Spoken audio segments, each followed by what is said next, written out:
been over 3 weeks since these girls have been kidnapped.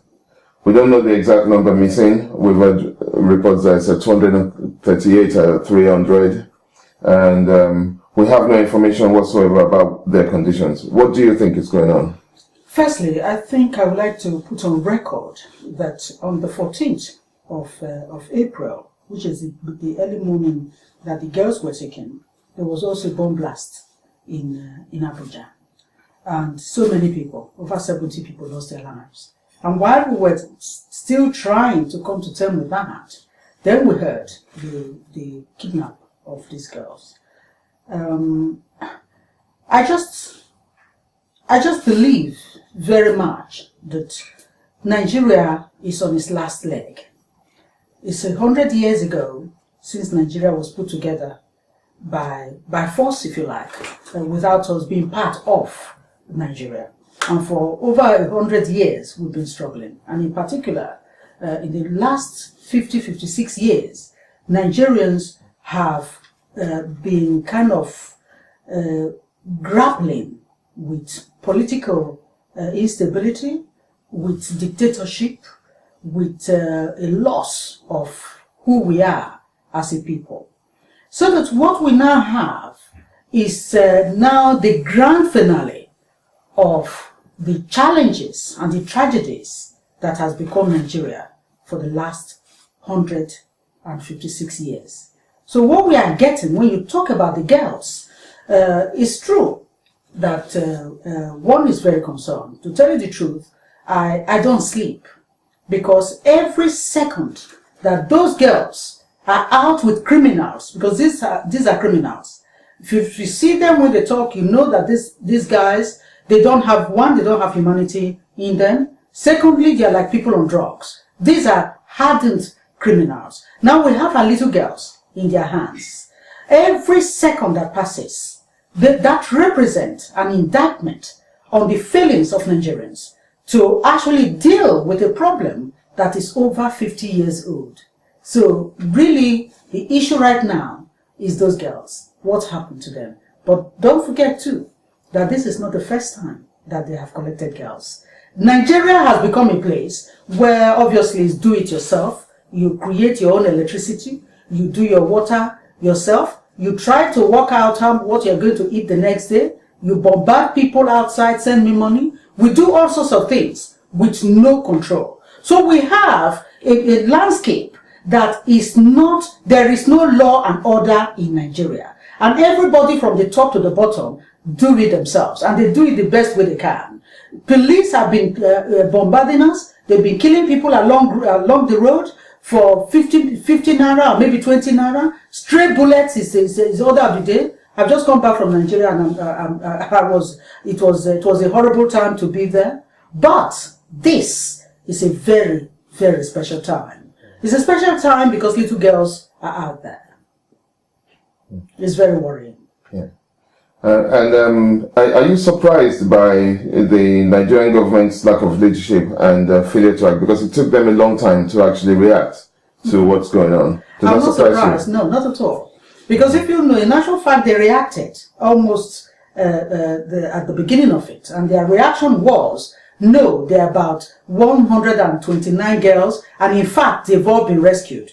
That was their first reaction. And when you listen, the more the story is going on, you will find that the story itself is being lost along the way, because that was their first attempt. And that attempt is not surprising, because that is how Nigerians have become a people that live on lies. We live on illusion. The peace we find amongst ourselves is elusive. It is not the truth of what has happened. We have been lied to over and over again. And usually once the lie comes, then you find people say, all right then, they look for a very good reason to walk away until the next time. So in fact, I'm not surprised that there was no proper reaction. And this is what is most frustrating about it. Because they reacted, but they tried to talk it away as if nothing is happening. And then began to send off false signals to people, that or rather mix information to people that people didn't quite know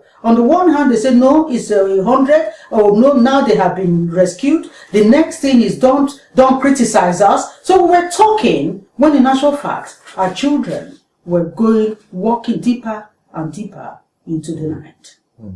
Yeah, that was the story of the first lady that invited one of some of the parents over, and then that turned into some kind of chaos.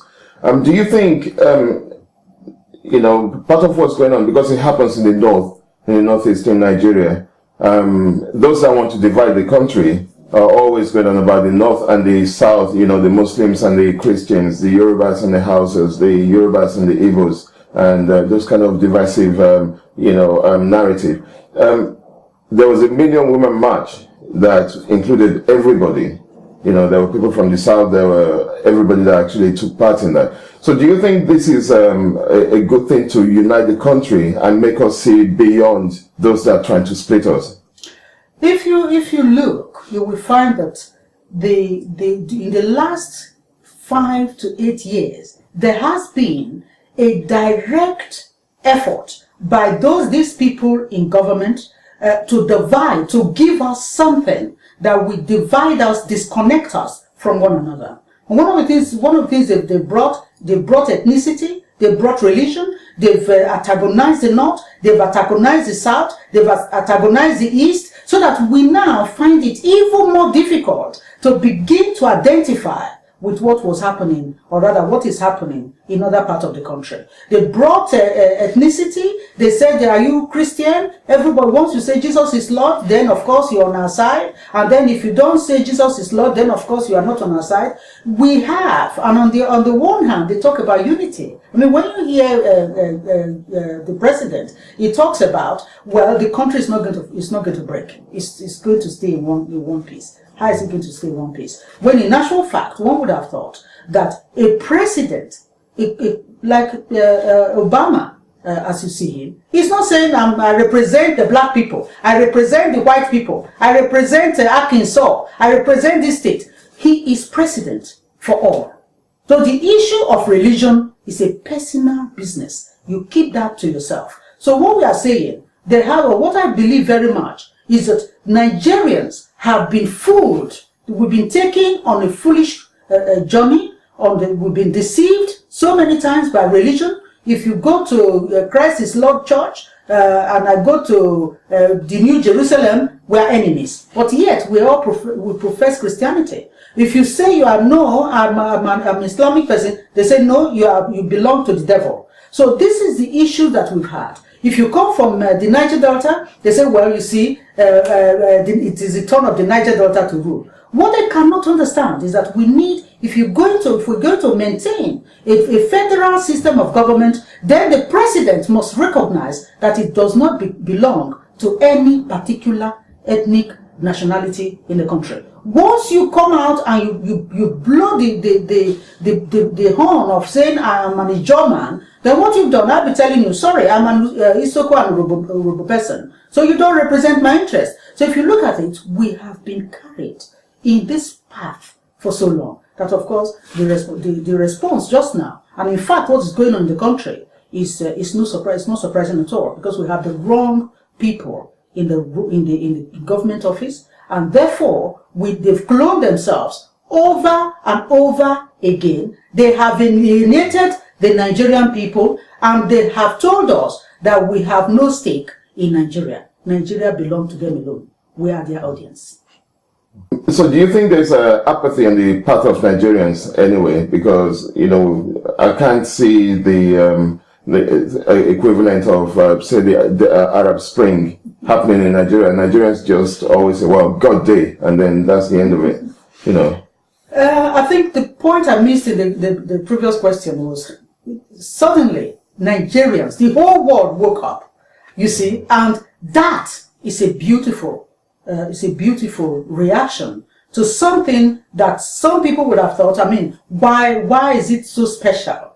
After all, girls were stolen from the eastern part of the country, they were taken into captivity, and our children have been missing. Not today. They are being used for rituals. They slaughter them for body parts. Nobody has said anything. Our children education, everything has been bad. Nobody has been saying, because we leave it all to God. They say, no, concentrate on God, because God is our way, and God is going to do everything for us. So you don't have to worry about anything. But meanwhile, you are flying your jet, you are flying everything. But for the first time, Nigerians have come together, and I know that the rally in Lagos, the organizer was saying, this is not about North and South.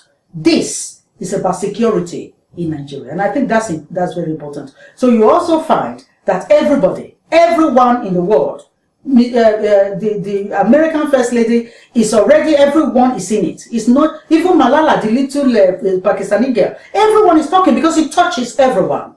You see, it is no longer the North and the South. So the trap they set has failed. If you notice, nothing is coming through from the Nigerian Senate. Nobody said anything, because this is the biggest embarrassment, and this is the nearest we're going to get to a revolution. So therefore, this bubble must not burst. We must continue, we must push it, and we must make sure that we come out and tell Mr. President that we've had enough. He must step aside.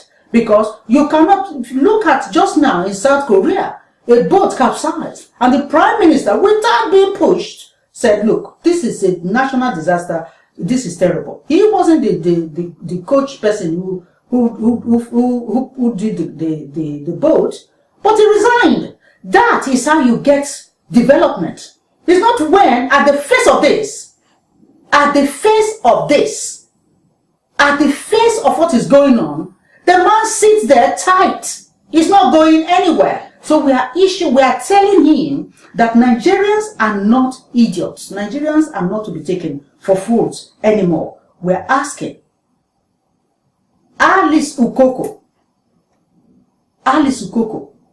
is speaking, and I'm saying that the president must step down, and he must step down now. Because if he doesn't step down now, things will not get better, and Nigerians would have lost their face in the world much more than we have done in the past. Because no other country in this world can this happen, and we continue to see a president who sits there, lies his eye off. He said the response was swift, and we all know it wasn't swift. So they are telling us again and again, he stands there and is lying and deceiving Nigerians. So for how long are we going to keep these people? These are the people who completely have nothing to offer. They have no business in politics, and therefore we're asking that he steps down.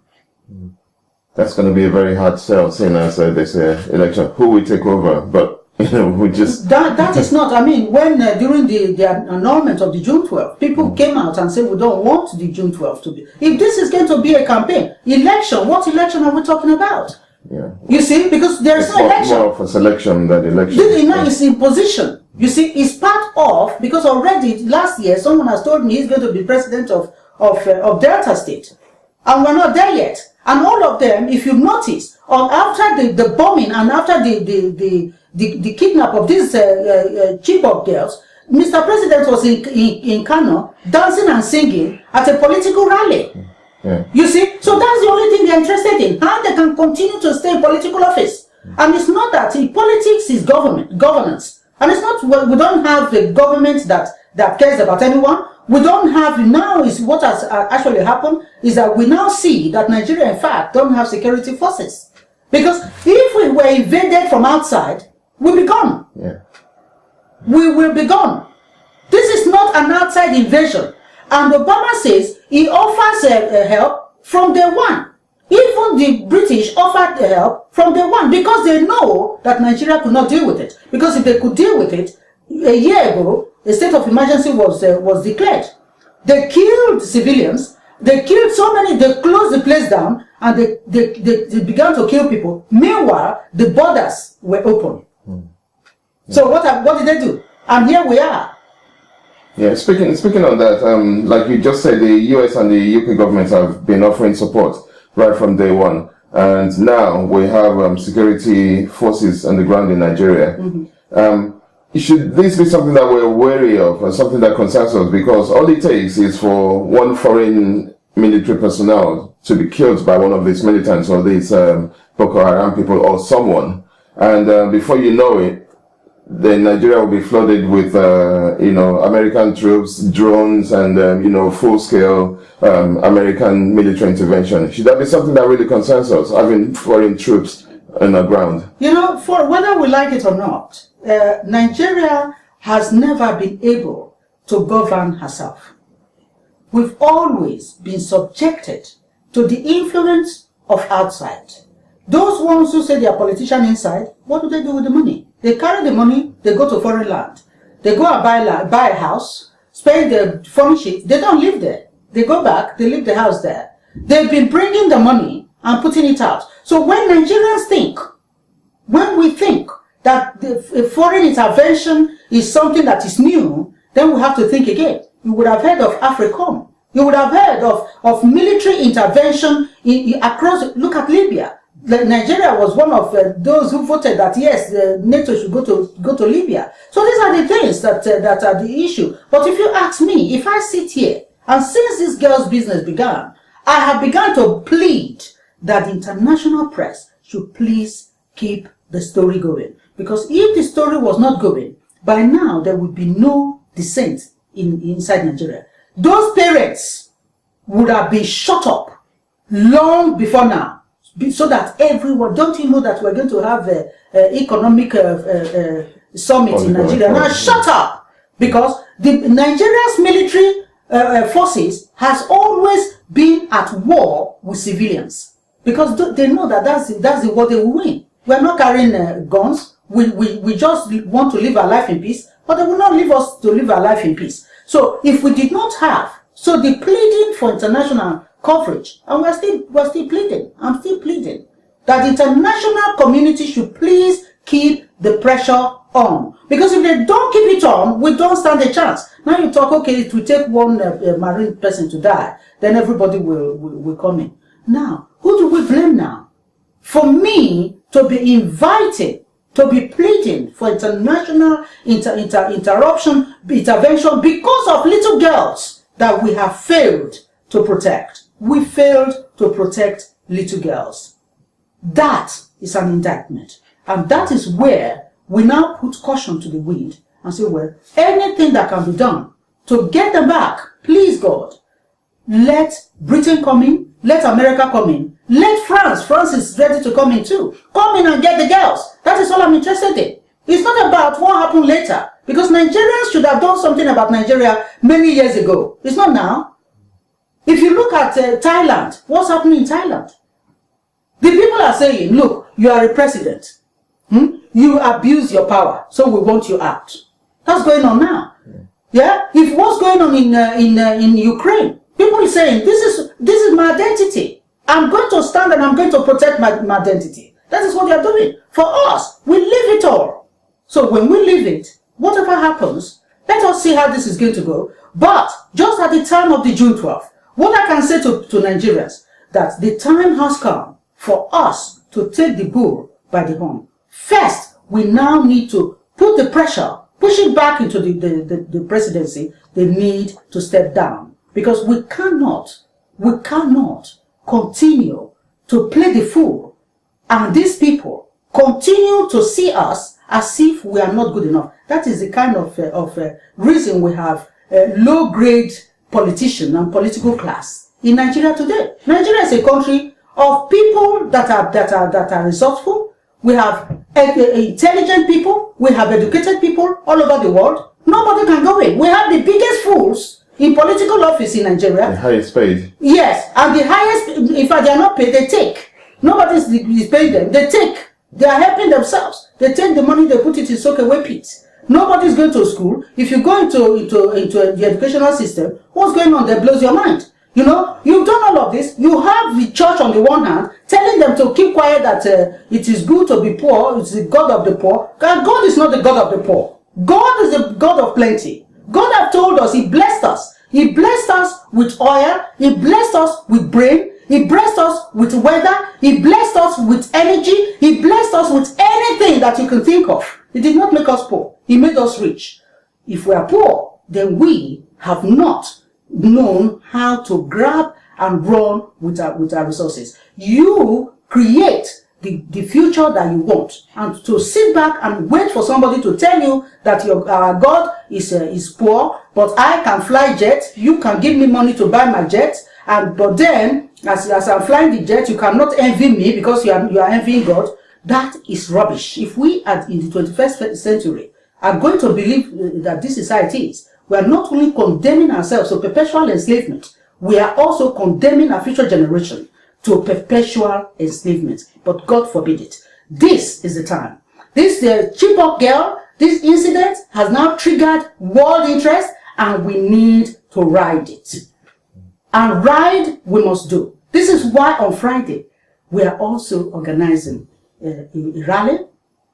And this rally, the demonstration is going to be different. I'm saying it, this is Friday the 16th of May. Everybody should gather at 10 Downing at the Nigerian High Commission. We'll deliver a letter to the President asking him that let us not be in any doubt. Nigeria belongs to everybody. Until such time that we decide, okay, everybody go your own. But we go our own, we will still be Africans. We will still be neighbors. It is better to go, consolidate your corner, and be strong than everybody being destroyed. We say we are united, we are not, because we set the North against the South, we set the South against the North, we set Christian against Muslim, we set religious sect against each other. We talk about the parents are now being set against the children, are set against the parents, because some now say, it's your mama and your papa that now they be the witch. That is why you don't have job. They are not. So there are too many issues that have divided us, and this is the time. Whatever we feel, put it to one side. When we get to a point, this struggle is not going to be a struggle for one person. It's not going to end in one day. But we want to send a letter to 10 Downing Street on Friday and say to 10 Downing Street, you helped us. You put Nigeria together 100 years ago. We've now come full circle. We now ask you that, look, let's support us. Let Nigerians themselves decide what their future will be this time. Then from there we're going to go. We leave we move off to go to the Commonwealth of Nations, to also take a letter to the Commonwealth to say to them, Nigeria is an important member of the Commonwealth of Nations. When Ken Saro-Wiwa was executed, Nigeria was suspended from the Commonwealth because of what happened. Since that time, since this civil rule we have, Ken Saro-Wiwa has been executed over and over and over and over again. The only reason this rotten system is still going on is because Nigerians have not said anything. So on Friday, on the 16th of May, 2014, we're going to be taking a letter to the Commonwealth of Nations, and we're going to put an appeal to them to say, you see, that job we didn't do well that time. It's come back, let's do it. Okay, that sounds great. Okay. The Boko Haram leader, it looked like a deranged maniac when you see him in his video, the video that I released. Madmen like this are very, very dangerous because you don't know what they're thinking. They don't seem like rational people at all. Yeah. So how can the Nigerian government be expected to really deal with them? If the Nigerian government cannot deal with them, why should our girls be left with them? But what are they supposed to do? You can't negotiate with that. No, the point is, how did the Boko Haram come to be in the first place? You see, we don't have security, and Boko Haram is not only it's not the only criminal gang that we have in Nigeria. Across the country, we have armed robbers, we have kidnappers, we have these deranged people across, criminals. Even those who sit in Nassau Rock, are they not criminals? Are they earning the money they are collecting? They are not serving Nigeria. Because if they were serving the people, there will not be Boko Haram in the first place. We don't have electricity, we don't have water, we don't have educational system, we don't have health. If they have headache, they fly to America. They go to Geneva, they go to India for medical care. So you're saying it's the economic situation that I am saying that the country itself has lost. We've lost. You see, nature abhors vacuum. There is a political vacuum in Nigeria. We don't have people that are governing the country. These are people who are there. Okay, we also have sycophants that they use, which is sad, because the younger generation, the struggle we have today is a struggle for the integrity and liberation of the younger generation. So the younger generation need to understand. But then the educational system has not been so good. So people are not thinking right. Because if they think right, they will know that Alice Ukoko, what we are saying here, is about them. Because I'm near my grave now. Yes, I say I have good years to come. I don't have my mother there. My children are all in the UK. My children are okay. They've gone through the educational system. And I've not kept quiet. I've been talking. And yet, they continue to suffer. Is it a good thing that they continue to be begging people? So if the government cannot deal, the government, the president is also supposed to be, in fact he is, the commander-in-chief of the armed forces. If you look, the military people, once upon a time, when there was problem in Sierra Leone, did we not send soldiers there? I've just come back from Sierra Leone. I was amazed. In fact, people were saying, thank you very much. Nigeria helped us. I say, yes. But yet, look, what is going on? Because the military, the career military men, soldiers, have now gone into politics. Because that is where the money is. So therefore, they have left Nigeria's borders uncared for. They have left, we're now seeing a place where there's no law and order. There's no law and order, everybody's still. So, obviously, the government created the people, the failure of Nigerians to be able to push off sycophants, push them. People who are clones of the very people we fought against in 1993.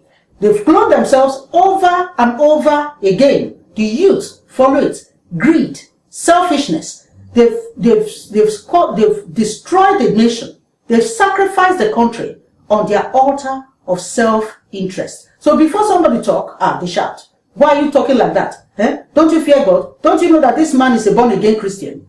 With God, being born-again Christian or not being born-again Christian, it's not about somebody who begs people for money. It's about people who live with pride and give glory. The way they live, they are content, they have their cars, they have their home. We don't ask for more.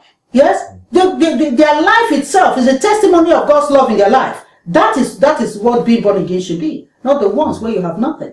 When you live in hope and somebody else continuously walk over you. So if the government is not, we don't have a government that can keep us safe, then we don't have a government. If government can't do it, why should our children, look, last week, they went again, these same Boko Haram people, went there, burned down a whole village, over 30 people, 300 people were killed. Those who ran and hid themselves in the store, they set them alight. These are not people we're going to leave our girls with. That's the point we're saying. That is why I'm saying that Nigerians wake up.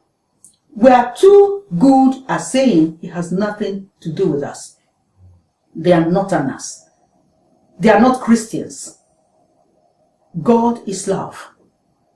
And we're talking about humanity. We're not talking about who is Christian and who is not Christian. Because if you're a Christian, who is committing all the atrocities in Nigeria? Who is raping the women? The people you are sitting next to in church, what are they doing when they leave there? People are desperate.